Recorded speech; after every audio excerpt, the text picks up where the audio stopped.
প্রিয় ছাত্রছাত্রী, কেমন আছো তোমরা সব? আশা করি ভালো আছো। বাংলা ব্যাকরণ বিদ্যা চ্যানেলে তোমাদেরকে আর একবার স্বাগত।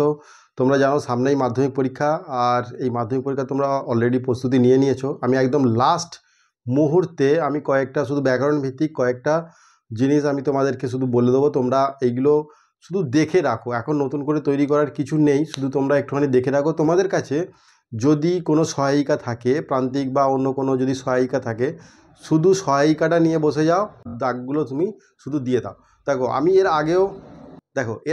আমি আগেও কিন্তু মাধ্যমিক পরীক্ষার অনেকটা সাজেশান দিয়েছি, ভিউজ কম থাকলেও তোমরা সেই ভিডিওগুলো দেখতে পারো, কোনো সমস্যা নেই। চলো আজকে এই বাংলা ব্যাকরণবিধি চ্যানেলে যারা সাবস্ক্রাইব করেছো এই সপ্তাহের মধ্যে, তাদেরকে অসংখ্য ধন্যবাদ। আর যারা সাবস্ক্রাইব করেনি তাদেরকেও ধন্যবাদ, কারণ তোমরা ভিডিওগুলো দেখছো। এই দেখো, আমি কয়েকটা জিনিস লিখে রেখেছি। মাধ্যমিক পরীক্ষা 2024, তোমরা শুধু সহায়িকা যদি থাকে বা এইগুলো নোট করে রেখে দিতে পারো। এই পয়েন্টের ভিতরে কিন্তু তোমরা একটু বেশি নজর দেবে। যেই পয়েন্টগুলো আমি তুলে ধরছি, এই পয়েন্টগুলোর উপরে তোমরা কিন্তু বেশি নজর দেবে। বাংলা ব্যাকরণ ভিত্তিক 15 নাম্বার থাকে, সেই 15 নাম্বারই তোমরা যাতে পাও সেই চেষ্টাই আমি করছি। দেখো, কারক ও অকারক সম্পর্ক, এটা তোমরা অবশ্যই দাগ দিয়ে নেবে।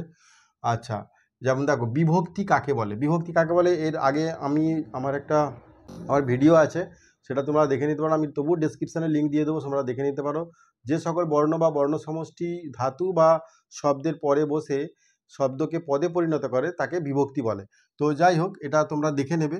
তো বিভক্তি কাকে বলে? তির্যক বিভক্তি, এটা খুবই ইম্পর্টেন্ট। তির্যক বিভক্তি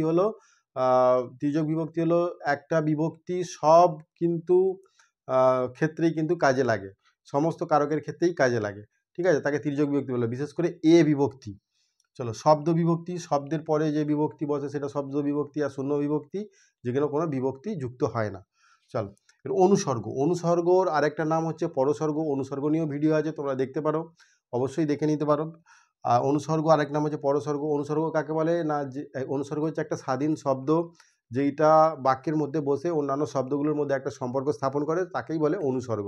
তো অনুসর্গ তোমরা দেখে নেবে। নির্দেশক কাকে বলে? নির্দেশক সর্বনাম, তোমরা এগুলো অবশ্যই দেখবে, দাগ দিয়ে নাও। এবার কারকের কথা চলে এসো। কারকের শ্রেণীবিভাগ, কর্তৃকারকের, বিশেষ করে কর্তৃকারকের কয়েকটা যে শ্রেণীবিভাগ আছে না, সেই শ্রেণীবিভাগগুলো তোমরা অবশ্যই করবে। যেমন দেখো, প্রযোজক কর্তা, সমধাতুজ কর্তা, ব্যতিহার কর্তা, এইগুলো খুব ভালোভাবে ভিডিওগুলো দেওয়া আছে, তোমরা অবশ্যই দেখতে পারো। তবুও আমি ডেসক্রিপশানে দিয়ে দেবো, কোনো সমস্যা নেই। আচ্ছা, কর্মকারকের মধ্যে দেখো, মুখ্য কর্ম, গৌণ কর্ম, এগুলো কি কাকে বলে সেগুলো তোমরা জানো। যে মুখ্য কর্ম হচ্ছে, গৌণ কর্ম হচ্ছে কাকে দিয়ে প্রশ্ন করলে সেটা হচ্ছে গৌণ কর্ম হয়। মুখ্য কর্ম কি দিয়ে প্রশ্ন করলে মুখ্য কর্ম। তো এই গেল তোমাদের। এবার বাক্য দেখো, বাক্য বাক্যের মধ্যে দিয়ে কী প্রশ্ন আসতে পারে? বাক্য সম্পূর্ণ করার জন্য যে তিনটি শর্ত, সেই তিনটি শর্ত কি কি? একটা হচ্ছে তোমার যোগ্যতা, আকাঙ্ক্ষা আর আসক্তি। তো তিনটি শর্ত পূরণ হতে হবে, তবে সেটাকে বাক্য সম্পূর্ণ হবে। এবারে বাক্যের মধ্যে আরেকটা কি আছে? সরল, যৌগিক, জটিল। সরল বাক্য কি? যেই বাক্যের মধ্যে একটাই মাত্র সমাপিকা ক্রিয়া থাকবে, সেইটাকে বলা হয় সরল বাক্য। যৌগিক বাক্য কি? যৌগিক বাক্য হচ্ছে এবং, কিন্তু, আর, ও, এইসব সংযোজন অব্যয় দিয়ে যুক্ত করা থাকবে দুটো বাক্যকে, বা তোমরা এইসব সংযোজন অব্যয় দিয়ে যুক্ত করবে, যৌগিক বাক্য করবে। যদি বলে যে সরল বাক্যকে যৌগিক করো, যৌগিক থেকে জটিল করো। আর জটিল বাক্যটা কি? জটিল বাক্য হচ্ছে একটা প্রধান বাক্য থাকবে, তার এবং খণ্ডবাক্য হিসেবে অনেক থাকতে পারে, এবং সেখানে সাপেক্ষবাচক যে সর্বনাম আছে, সেই সর্বনামগুলো দিয়ে কিন্তু যুক্ত করা থাকে। যেমন যেটা, সেটা, যখন, তখন, হ্যাঁ, যেইটা, যেখানে, সেখানে, এই সবগুলো দিয়ে মানে সাপেক্ষবাচক সর্বনাম থাকবে, একটার পরিপ্রেক্ষিতে আরেকটা আসবে। তো এই গেল সরল, যৌগিক, জটিল। আচ্ছা, বাচ্যটা তোমরা অবশ্যই করবে। বাচ্য থেকে প্রশ্ন আসবেই আসবে। বাচ্য পরিবর্তন এবং বাচ্য কাকে বলে? কর্মবাচ্য, কর্তৃবাচ্য, ভাববাচ্য এবং কর্মকর্তৃবাচ্য। কর্তৃবাচ্য তোমরা জানো, যেখানে কর্তাই প্রধান হয়। যেমন রাম বই পড়ছে, রাম এখানে কাজ করছে, তাহলে রামটাই হচ্ছে প্রধান। তাহলে কর্মবাচ্যটা কি? দেখো, কর্মবাচ্য হচ্ছে পুলিশের দ্বারা চোরটিকে ধরা হলো। পুলিশের দ্বারা চোরটিকে ধরা হলো, এখানে হচ্ছে কর্ম কি? চোরটিটাই হচ্ছে মেন, চোর হচ্ছে এখানে প্রধান। তো সেই জন্য হচ্ছে কর্মবাচ্য। ভাববাচ্য কি? ভাববাচ্য হচ্ছে এখানে ক্রিয়া প্রধান হয়। ক্রিয়া প্রধান কীরকম হবে? আমার আসা হলো বা যাওয়া হলো, এই যে ক্রিয়া প্রধান, এখানে ক্রিয়াই প্রাধান্য পাচ্ছে। কর্মকর্তৃবাচ্য কি? কর্মকর্তৃবাচ্য হচ্ছে যেটা জড় বস্তু, সেইগুলো যদি কোনো কাজ করে তাহলে সেইখানে হচ্ছে কর্মকর্তৃবাচ্য হয়। যেমন শাঁখ বেজে উঠল, বা ঘণ্টা বাজছে, বা বাজনা বাজছে, এই যে কর্ম এগুলো কিন্তু বাজছে বা কাজ করছে, তো এগুলোকে কর্মকর্তী বাচ্য বলা হয়। তোমরা দেখে নেবে। সম্বন্ধপদ কাকে বলে তোমরা জানো? সম্বন্ধপদ ওই যে মহাশয়, ওরে, ওহে, এই যে সম্বন্ধ করে মানে কাউকে সম্বন্ধ করে ডাকছে আর কি, সেইগুলো তোমরা দাগ দিয়ে নাও, এগুলো দেখে নেবে। সমাস কথার অর্থ হলো সংক্ষেপ, আর সমাস আর সন্ধির মধ্যে দু একটা পার্থক্য করে নেবে, কারণ এগুলো পড়বে। সন্ধিতে যেমন বর্ণের সঙ্গে বর্ণের মিলন হয়, আর সমাসে হচ্ছে পদের সঙ্গে পদের মিলন হয়।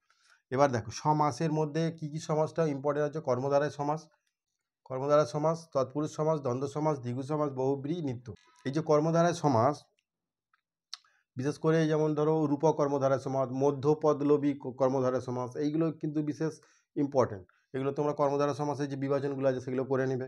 তৎপুরুষ সমাসেরও করে নেবে, যেখানে বিভক্তি লোপ পায়, বিভক্তি লোপ পেয়ে গিয়ে তৎপুরুষ সমাসে কারকের যে বিভাগগুলো আছে, অধিকরণ, কর্ম, করণ, নিমিত্ত, এই এই দিয়েই কিন্তু সমাসে তৎপুরুষ সমাসের বিভাগগুলো দেওয়া আছে।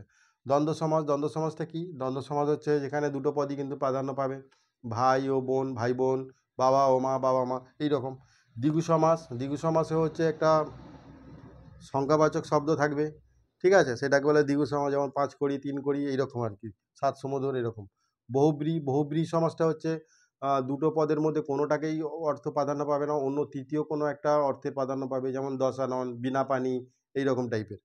তো নিত্য সমাসে তোমরা আলোচনা করলাম দেশান্তর, ভাষান্তর, এইরকম তোমরা সমাসটা থেকে করবে। সমাসগুলো যেমন অ্যাকসেস সমাস, না তৎপুরুষ সমাস, হ্যাঁ, এই সমাসগুলো যেগুলো ইম্পর্টেন্ট আছে এগুলো তোমরা কিন্তু অবশ্যই করে নেবে।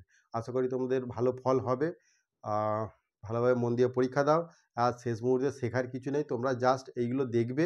হ্যাঁ, যদি মনে হচ্ছে চাপ হয়ে যাচ্ছে তাহলে দেখারও দরকার নেই, তোমরা যেটা প্রিপারেশান নিয়েছো সেইটা নিয়েই তোমরা পরীক্ষা দিতে যাও, খুবই ভালো ফল হবে। চলো, তোমাদের শুভেচ্ছা এবং শুভকামনা রইল, তোমরা অবশ্যই ভালো ফল করবে। সবাই ভালো থেকো। Thank you.